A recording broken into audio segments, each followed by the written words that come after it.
When a customer abuses an employee, what happens next will shock you. Before we continue this story, let us know where you're watching from. If you enjoy stories like this one, make sure to subscribe to the channel because tomorrow we have another special story just for you.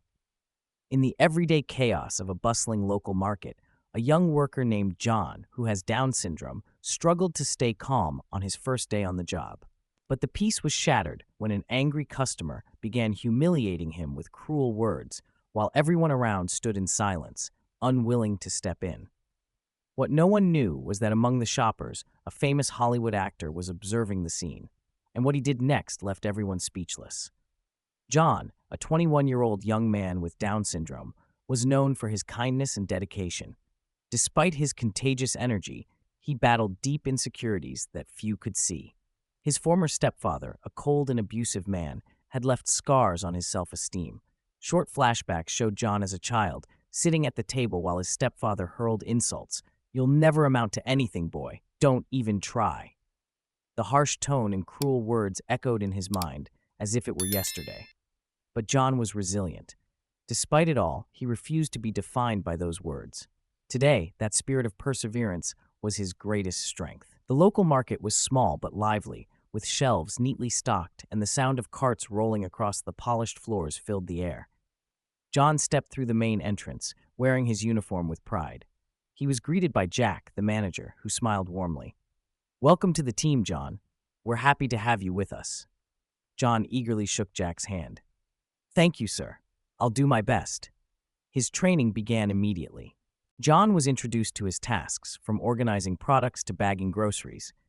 He listened attentively, mentally noting every detail.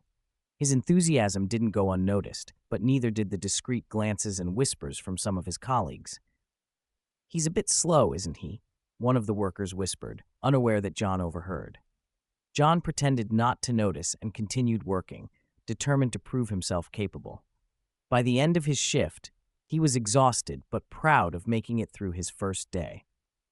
As John finished bagging the last customer's groceries, a loud sigh came from the line. He glanced at the clock with relief, realizing his shift was nearly over. But he didn't notice someone watching him, with growing impatience. The sound of the market's automatic doors sliding open announced the arrival of Karen, a 45-year-old woman with a rigid posture and an air of superiority. Her heels clicked sharply against the tiled floor as she walked briskly down the main aisle. Karen's stern expression was etched with disapproval, even before she had assessed the situation.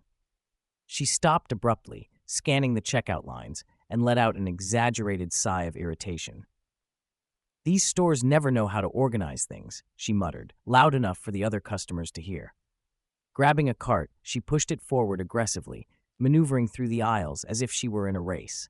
Karen hurriedly selected products, tossing them into the cart without care. Any minor obstacle, a child in her path or another customer comparing prices, was met with impatient glares and audible scoffs. After filling her cart, Karen headed to the checkout. The line wasn't long, but to someone with so little patience, it felt endless. She joined John's line, watching him from a distance as he carefully bagged the previous customer's items.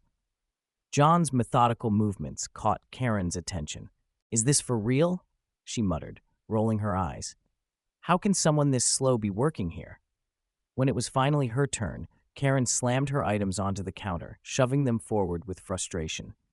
John greeted her with a polite smile and a timid, "Good morning, ma'am."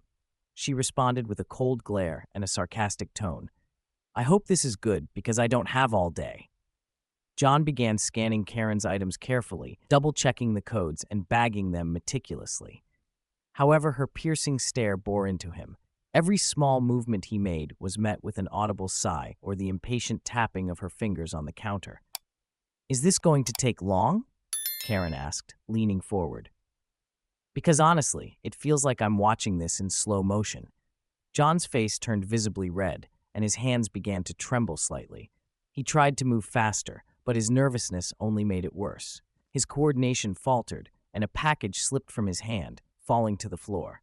He quickly crouched down to retrieve it, but before he could stand, Karen let out an exaggerated scoff. "Oh my God, he can't even hold a bag," she said loudly, glancing around as if seeking validation from the other customers. John kept trying to do his job, but his breathing grew heavier, and it was clear he was on the verge of tears. Karen crossed her arms, leaning even closer to the counter. "Someone needs to do something about this," she said, her voice rising in frustration. "This is ridiculous. I don't have all day to deal with incompetence." A murmur began to rise among the other customers. The tension in the line grew with each passing second. Karen, now visibly enraged, stepped forward and pointed directly at John, her voice dripping with disdain. "This is unacceptable. You shouldn't be working here if you can't handle something as simple as bagging groceries." She glanced around. "Who hired you?" Because clearly it was out of pity. John's eyes widened at the force of her words. He tried to maintain his composure, but the trembling in his hands grew worse. Meanwhile, Karen turned to the other customers, seeking allies for her verbal assault. "Do you all see this?" she demanded. "We're all being held up because of him." She gestured dramatically, as if she were putting on a performance. "This is a fast lane, and he is anything but." The cruel words cut through John like blades. He lowered his gaze to the counter, trying to focus on the groceries, but another bag slipped from his hands, hitting the floor. The sound of the bag hitting the tiles seemed to amplify his humiliation. "Look at that!" Karen exclaimed, laughing with sarcasm. "He can't even hold a bag. This is pathetic." John swallowed hard, his breathing uneven, trying to pull himself together. He knew he needed to finish the transaction, but the pressure and embarrassment were becoming unbearable. He glanced toward Jack, the manager, who was across the store, preoccupied with another task.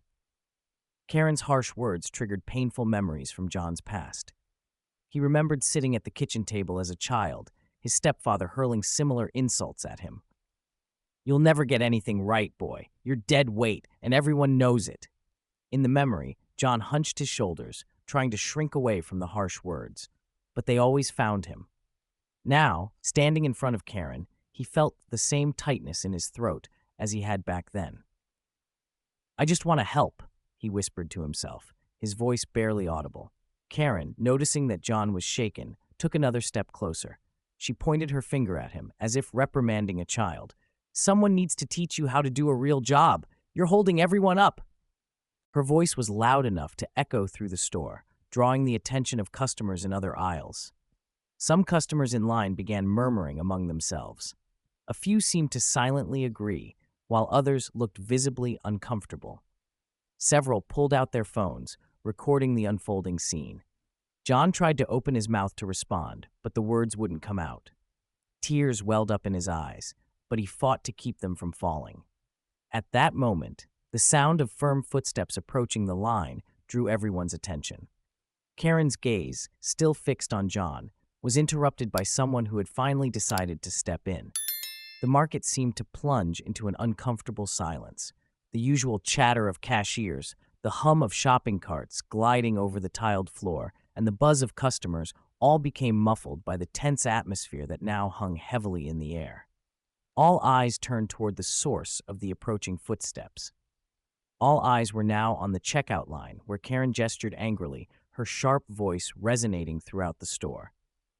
"This is an insult to my time," she exclaimed, throwing her arms in the air. "I can't believe I have to deal with this." The other customers in line kept their eyes glued to their phones or stared at the ground, visibly uneasy but unwilling to intervene. At the back of the line, an older woman leaned toward her husband and whispered, "Isn't someone going to do something? That poor boy looks so lost." Her husband shrugged hesitantly. I don't know. We don't want to cause trouble, do we?" Karen, on the other hand, seemed completely unaware of the discomfort she was causing. She was consumed by her own indignation, her voice growing louder as John's patience visibly wore thin.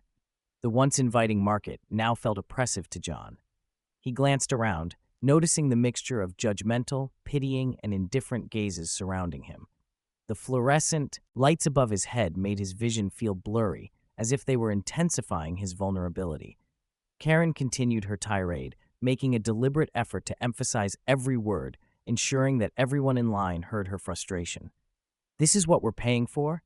This kind of service?" she scoffed. "He's way too slow. This is unacceptable." The tension in the line felt almost tangible, a physical weight pressing down on everyone. Some customers tried to ignore it, while others nervously glanced between Karen and John, silently hoping someone would step in. John, still trying to finish bagging the groceries, finally summoned the courage to speak. His voice came out trembling, almost inaudible, but filled with sincerity. I'm sorry, ma'am. I'm trying my best. Karen turned sharply toward him, leaning over the counter with a look of pure disdain. Trying? That's not enough. Not for a job like this, she snapped. People here have schedules to keep, and you're wasting everyone's time. John lowered his gaze, feeling incapable of responding. His already trembling hands let another bag slip from his grasp, falling to the floor. The sound echoed through the market, each thud amplifying his humiliation. Karen let out a short, cruel laugh. Oh my God, he can't even hold a bag. This is pathetic. Some customers began exchanging glances, visibly uncomfortable. A younger man in the middle of the line hesitated before pulling out his phone to record the scene. He turned to the woman next to him and whispered, "This is awful, but who's going to stop her?" The woman shrugged nervously, her expression uneasy. "She's so aggressive. I don't want to get involved." Meanwhile, an older woman at the back of the line seemed to be gathering the courage to act. She adjusted her purse on her shoulder and took a hesitant step forward, looking at John with sympathy. The decision to intervene felt like a heavy burden, one she wasn't sure she could carry. Karen, realizing that no one was contradicting her, took it as encouragement to continue. She turned back to John and in an even louder tone declared, "If you can't do this job, then go do something else. Someone needs to tell you that." John, visibly shaken, focused intently on his task. He took deep breaths, but the air felt thin. His sweaty hands struggled to grip the bags, and his eyes stayed fixed on the counter, avoiding Karen's piercing gaze. Across the store, Jack, the manager, finally began noticing that something was wrong. He glanced toward John's checkout line, but he was too far away to hear clearly. Frowning, he started walking toward the commotion, but a customer stopped him, asking for assistance. Meanwhile, Karen continued her rant. She crossed her arms and turned to the other customers in line, seeking validation. "Do you all see this? We're all being delayed because of him." Her voice rang through the store, cutting through the usual hum of activity. "It's absurd that someone like this is working in a fast lane." The murmurs in the line grew louder, but still, no one had the courage to confront her. Each second dragged on endlessly, and the discomfort was almost unbearable. To the side of the aisle, partially hidden by the shelves of goods, a man stood watching the scene. His posture was calm, but his expression was difficult to read. Dressed simply, he blended in with the crowd, yet his eyes were locked on the unfolding situation. He crossed his arms, tilting his head slightly, as if analyzing every detail. His expression wasn't one of surprise. It was something else entirely. The man's expression remained one of calm contemplation, as if he had seen something like this before. John, still focused on his work, didn't notice the man's presence, but felt a subtle shift in the air around him. It was as if the crushing weight of the situation was about to be balanced, though he didn't yet understand how. Karen, however, remained oblivious to everything around her. Her attention was entirely fixed on John and her growing frustration. The tension in the market seemed to reach a breaking point. The murmurs in the line grew louder, and the customers' blah. Frustration was palpable, yet still, no one acted. The man, still standing quietly, took a step forward, making himself more visible to the customers in line. His gaze was locked on Karen, and he seemed to be waiting for the right moment to act. The energy in the air shifted, and some customers began to notice his presence, sensing that something significant was about to happen. John, unaware, briefly lifted his eyes and met the man's gaze. It was a look that carried both calm and determination, offering John a brief moment of solace, even though he didn't fully understand why. Karen was about to speak again, her voice already rising in pitch, when the man took another step forward. The entire market seemed to hold its breath. Something was about to change. The tension had reached its peak. Karen, gesturing furiously, continued raising her voice, each word dripping with impatience and disdain. John, with trembling hands, struggled to stay focused, but his body felt frozen under the crushing weight of the moment. The silent stares from the customers in line only amplified his sense of isolation and vulnerability. Then, a calm yet firm voice broke through the suffocating atmosphere. "That's enough." The words echoed through the market, carrying both authority and serenity. Everyone turned, searching for the source of the unexpected interruption. Karen froze, momentarily startled by being confronted. From across the aisle, a tall man with a confident posture walked toward the scene. He didn't rush, but each step he took carried weight, drawing everyone's attention. The customers in line, previously motionless, began whispering among themselves. "Who is that?" a woman asked, squinting to get a better look. "Wait, is that him?" a younger man said, already pulling out his phone to record. Clint Eastwood stepped fully into view. Dressed in a simple shirt and casual pants, he could have gone unnoticed anywhere else, but in that moment, his presence was unmistakable. Karen, still trying to maintain her composure, turned to him with an expression of irritation mixed with confusion. "And you think you can just show up here and tell me how to act?" Her voice carried sarcasm, but there was also a hint of nervousness in her tone. Clint stopped a few steps away, his eyes steady, though his demeanor remained calm. "I'm not telling you how to act," he replied, his voice calm yet commanding. "I'm saying that what you're doing right now is wrong." Karen blinked, clearly caught off guard. "Wrong? You don't even know what's going on here," she snapped. "I'm just stating the facts. This boy is holding everyone up." Clint allowed a small smile, though the intensity in his eyes never wavered. "The facts," he repeated. He took another step forward.